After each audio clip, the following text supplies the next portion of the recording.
బావా ఇంకన్ని సమస్యలు తీరిపినాయి కదా, ఇంకేం ఆలోచిస్తాను? మనం అనుకున్నట్టుగానే శైలుని కాపాడేశాం. శైలు వాళ్ళ నాన్న ఆశయాన్ని కూడా నిలబెట్టాం. శ్వేత అక్కను కూడా వాడిని కాకుండా చేశాం. ఇంకేం ఆలోచిస్తున్నావు బావా? అన్ని సమస్యలు తీరిపోయారా, కానీ నా దగ్గర ఒక్క క్వశ్చన్ మాత్రమే ఆన్సర్ దొరకట్లేదు. ఏం క్వశ్చన్ బావా? ప్రేమ గురించిరా. ప్రేమ? ఒక అబ్బాయి తను ప్రేమించిన అమ్మాయి కోసం ఎన్నో ఎఫర్ట్స్ పెట్టి ప్రాణం కంటే ఎక్కువగా ప్రేమిస్తే మధ్యలో మూడో వ్యక్తి రాగానే మారిపోతే అది ప్రేమ ఎలా అవుతుందిరా?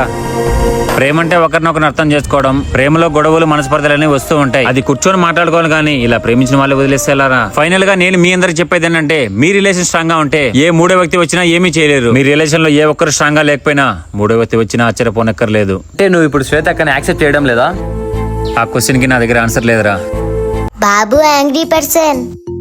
శైలు, వదిన తను తప్పు తెలుసుకొని వచ్చింది కదా, నువ్వు ఇంకా ఒప్పుకోకపోతే ఎలా? నువ్వు చెప్పాక తప్పుతుందా? ఖచ్చితంగా ఒప్పుకుంటానమ్మా. అది మా యాంగ్రీ పర్సన్ అంటే.